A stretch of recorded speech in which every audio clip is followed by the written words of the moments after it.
Сәлем достар, сендермен Мералин. Бүгінгі видео жұмыссыздың жаңа өмірі анимесі жайлы болады. Өздеріңіз білетіндей, осы анимені қысқаша баяндайтын боламын.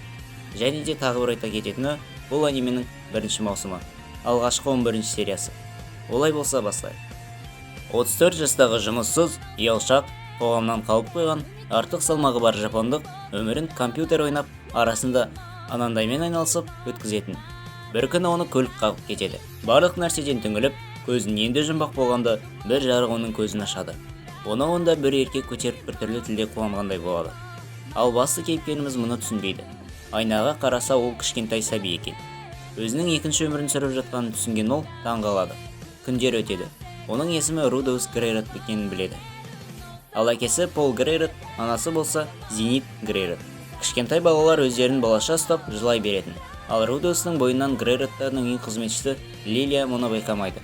Ал сосын Рудеус өзінің жай әлемде емес, сиқырлы магиялы әлемде екенін түсінеді. Сондықтан ол бір сиқырлы кітапты алып зерттей бастайды. Су шары деп аталатын сиқырды қолданған ол енді оны атуды үйренбек болады. Оның қолынан бұл келеді. Оған қоса сиқырды сөзбен, яғни дауыстап айтуы керек еді. Ал ол болса суды ойында елестеткен болатын. Рудеустың талантын байқаған Зенит оны сиқыршылар академиясына бермек болады. Бірақ Батя болса ұлын өзі секілді семсерлесуге бермек болатын. Лилия оларға Рудеусты таңертең сиқырға, ал кешке семсерлесуге жаттықтыруға болатындығын айтады. Солай олар Рудеуске мұғалім жалдайды. Рудеус сақалы бар, амбал бір шалды күтсе, оның мұғалімі одан небәрі 5-6 жасқа үлкен бала болып шығады. Әйтсе де оның сиқыршылық шеберлігі жақсы еді. Және оның есімі Рокси Мигурди. Басында оның сиқыршы болуға мүмкіндігі де жоқ деп ойлаған ол, оның жақсы сиқыршы атанатынына көзі жетеді. Оған себеп Рокси Рудеусты жаттықтырып жатады. Рудеус су шары сиқырын қолдана бергенде, ұстазымыздың бір жері көрініп қалады. Рудеус сиқырды толығымен айтпайды. Сиқырды айтпай-ақ қолданатынын білгенде, Рокси менен де мықты болып шығады деп ойлайды. Рудеустың алдыңғы өмірі әлі де ойында болатын. Барлығы оны кемсітіп, мазақтайтын. Содан болып ол ашылып өзін көрсете алмайды. Қолынан Mortal Kombat ойнауға келетін. Қоғамнан алыстағандықтан ол адамдардың көзінен қорқатын. Бәрі оны келемеждейді деп ойлайтын. Бірде Рокси 400-500 жыл бұрынғы оқиғаны айтады. Әлемде адамдар мен перілер арасында шайқас болған екен. Бұл әлемде тек екі нәсіл емес, тағы да бір сперттер деген нәсіл болатын. Олар өте жауыз, қатыгез болғандықтан перілер мен адамдар оларға қарсы шайқасады. Оған қоса Рокси өзінің пері екенін айта кетеді. Рудеустың әлемінде туған күнді 5 жыл өткен сайын тойлайтын. Оның туған күніне әкесі қылыш сыйласа, анасы кітап сыйлайды. Ал Рокси сиқыршының таяқшасын сыйлайды. Ол сиқыр жасауға көмектесетін. Келесі күн Рудеус үшін қуанышты емес еді. Себебі бұл күн Роксидің оған соңғы сабақ беруі, яғни ақтық сабақ еді. Бұл үшін олар ашық жазыққа баруы керек еді. Жылқымен сол жерге барған сәтте, Рокси су сиқырының 4-ші деңгейі қасиетті деңгейді сиқырды жасайды. Ол ауа райын өзгертетіндей сиқыр еді. Енді кезек Рудеуске келгенде, ол да мұны қайталайды. Тіпті ұстазынан асып түседі. Таң атысымен Рокси әрі қарай өз жолымен аттанады. Рудеус үшін ол маңызы бар адам еді. Өзін көрсете алмаған Рудеуске көмек бергенде Рокси болатын. Қоштасып жатқанда Рокси оған өзінің туған елінде жасалған бір алқаны сыйлайды. Рудеус далаға серуендеуге шығады. Жолда ол бір топ баланың біреуді қорлап жатқанын байқап, оны құтқарып қалады. Оның есімі Сильфиетта болатын. Және ол да Рокси секілді пері болатын. Және де эльфтің құлағындай құлақ бар еді. Ол осыған дейінгі ешкіммен араласпаған еді. Ол Рудеустен оны сиқырға үйретуін сұрайды. Рудеус келіседі. Үйіне оралғанда оны әкесі жақсы қарсы алмайды. Әлгі үш бұзақының біреуі красный болып шығады. Солай ол анасын айтып беріпті. Ал Пол болса Рудеусты тыңдамастан ұрсады. Рудеус сөз қайтарып оны дұрыс емес екендігін айтады. Ал Пол болса дұқсоткамен бірақ сосын өз қателігін түсінеді. Келесі күні Рудеус Сильфиеттаны сиқырға үйретеді. Кенет жаңбыр жауып кетіп, олар Рудеустың үйіне келеді. Ауырып қалмас үшін олар шомылады. Рудеус жалаңаш Сильфиеттаны күтіп тұр. Ал Сильфиетта болса ұялып тұрады. Әрі оның бір айтары бар еді. Ал Рудеус оны алдап, шешіп қалғанда ол қыз болып шығады. Рудеус ұялып қалады. Пол бірден ұрыспай, оны тыңдайды. Келесі күн Рудеус Сильфиеттадан кешірім сұрайды. Келесі бөлім жақсылықпен басталмайды. Грейроттардың ең қызметшісі Лилия жүкті болып шығады. Мен екені айдан анық шығар. Рудеус Лилияны қорғап, үйде қалдырады. Ал Зенит келіседі. Кейін екеуі де қыз болып шығады. Лилияның қызы Аиша, Зениттің қызы Норн. Рудеус сиқырының деңгейін көтеру үшін мектепте оқу керек екендігін түсінеді. Алайда Сильфиетта оның кеткенін қаламайтын. Бірде Роксидан хат келеді. Рокси сиқырының деңгейі императорлық деңгейге жеткенін айтады. Рудеус академияда оқып, Роксидан мықты болу керек екендігін түсінеді. Сосын ол әкесінен 2 адамға оқуға ақша сұрайды. Бірақ ол келіспейді. Бір күні Рудеус пен Пол далада тұрғанда арба сүйреген жылқы келеді. Арбаның ішінен Полдың танышы шығады. Оның есімі Гиллен еді. Әрі оның құлағы мысыққа ұқсайтын.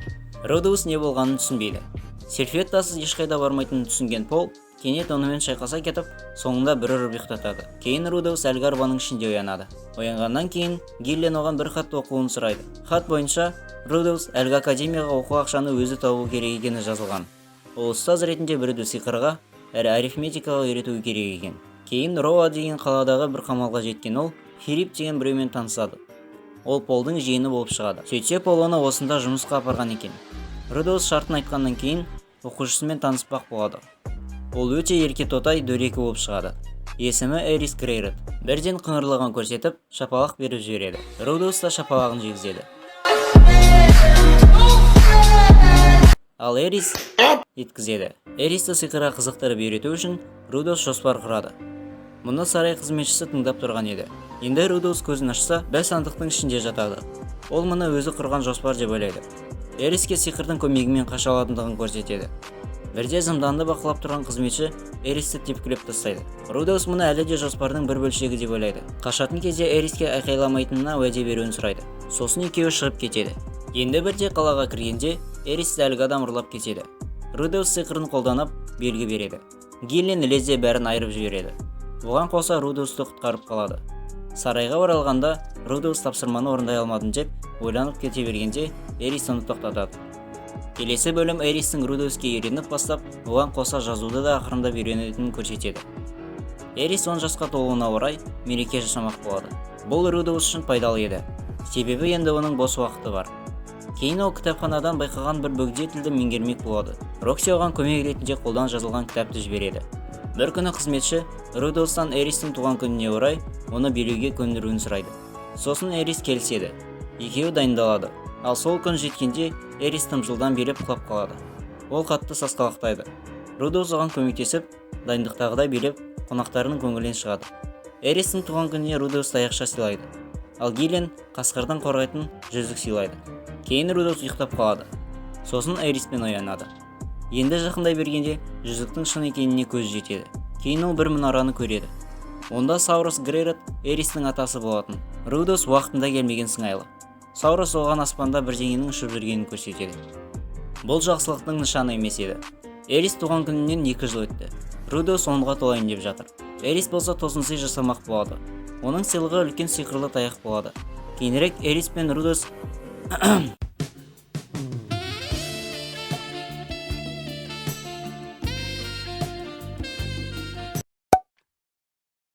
бірақ Эрис оған 5 жыл керек екендігін айтады. Онда ауа райының біртүрлі болып тұрғанын көрсетіледі. Ендігі Рудеус Эриске сиқырлы таяқ көмегімен ең жойқын сиқырын көрсетпек болады. Ал аспандағы жайт былай еді. Біреу перілер құдайы Лапасты қайта тірілтпек болады. Оны көрген Перугиус есімді сиқыршы өзінің қол астындағы адамы Аруманфиді жібереді. Ол Гилленмен шайқасады. Кенет әлгі аспанда ұшып жүрген нәрсе жарылып кеткендей болады. Көзін ашқан ол өзінің бұрынғы кейпінде оянады. Ол өзін өлдім деп ойлайды. Бірақ бір мезетте Хитогами деген адамдар құдайы пайда болады. Ол оған оның өлмегендігін айтады. Әрі ол бір ер адамды кездестіріп оған толығымен сенуін айтады. Ол тағы да оянады. Енді ол бір оттың жанында отырады. Қасында Эрис жатқан еді. Тура қарасы алдында бір адам отырады. Бұл әлгі барлық айтатын Сперд болып шығады. Ол өзін Руйджерт Сперде деп таныстырады. Рудеус одан қорықпайды. Керісінше қайда екенін сұрайды. Сөйтсе олар солтүстік шығыс құрлығында жүр екен. Ал олар болса орталық құрлыққа баруы керек еді. Сосын олар бір ауылға келеді. Онда Мигурдиялар тұрады екен. Сөйтсе бұл Роксидің тұратын жер екен. Ол сол ауылдан 20 жыл бұрын кетіп қалған екен. Мигурдтар үшін 40 жас адамдардыкімен 15 жасқа тең еді. Рудеус Руйджерттен әлгі Спердтер жайлы оқиғаны сұрайды. Руйджерт ашуланып кетеді. Олар бұрын Лаплас деген біреуге сеніп, одан найза алған болады. Сол найзаның кесірінен Спердтер есін жоғалтып, алдына келген бәрін қырып жойған болып шығады.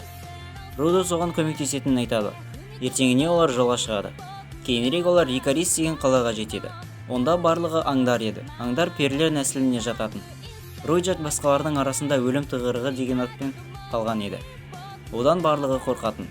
Роджерді ешкім танымас үшін оның шашын көкке бояп тастайды. Сосын олар ақша табу мақсатында гильдияға кіреді. Мұнда олардың деңгейі ең төменгі F еді. Сондықтан да оларға берілген тапсырмалар өте оңай еді. Рудоус топтың атын өлім тығырығы деп атайды. Бұл басқалар үшін күлкілі еді. Қонақ үйге жеткенде Рудоус ұйықтап кетеді. Ол тағы бұрынғы кейпінде белгісіз жерде оянады. Хитогами оған тағы бір кеңес береді. Ол бір мысықты ұстау керектігін айтады. Роджер үшінші көзінің көмегімен бір жерді табады. Онда әлгі мысықтар болады. Мысық бекеттер. Бірден гүрге бір топ перілер кіреді. Сөйтсе олар бұл мысықтарды сатады екен. Кейінірек Рудоустың тобы оларды ұстап алады. Сосын бір пері Рудоусты ұрып жібереді. Роджер болса ашуланып оның басын кесіп түсіреді. Бірақ Рудоус одан оларды өлтірмеуін сұрайды. Керісінше олармен бірігеді. Рудоустың жоспары бар еді. Бөлім Роксидің жоғалған адамдар тізімін қарап жатқанымен басталады. Ол және басқалары да жоғалып кеткен екен. Рудоустың тобы тапсырма орындауға барады. Орманда олар тағы да бір балалардан құралған топты байқайды. Роджер оларға көмектесу керектігін айтады. Рудоус нақты бір сәтті күтіп тұрады. Бірақ бәрі кеш болады да, әлгі топтағы біреу қаза табады. Роджер Рудоусты кінәлайды. Ендігі олар тағы да бір топты кездестіреді. Олар сирек кездесетін жыртқышқа тап болыпты. Рудоус пен қалғандары шабуылдап оны өлтірсе де, періні құтқара алмайды. Қалаға оралғанда Накапара олардың ақша табатын тәсілін біліп, бопсаламақ болады. Алайда Роджерт өзінің негізгі түрін, спирттік түрін көрсетіп, оны қорқытады. Роджерттің Рудоусте өкпесі бар еді. Бірақ ол оны түсініп, олар қайта дос болады. Достар, видео ұнаса лайк басып, жұмыссыздың жаңа өмірі әрі қарай шыққанын қаласаңыздар, комментарий қалдырып кетіңіздер. Сау болыңыздар.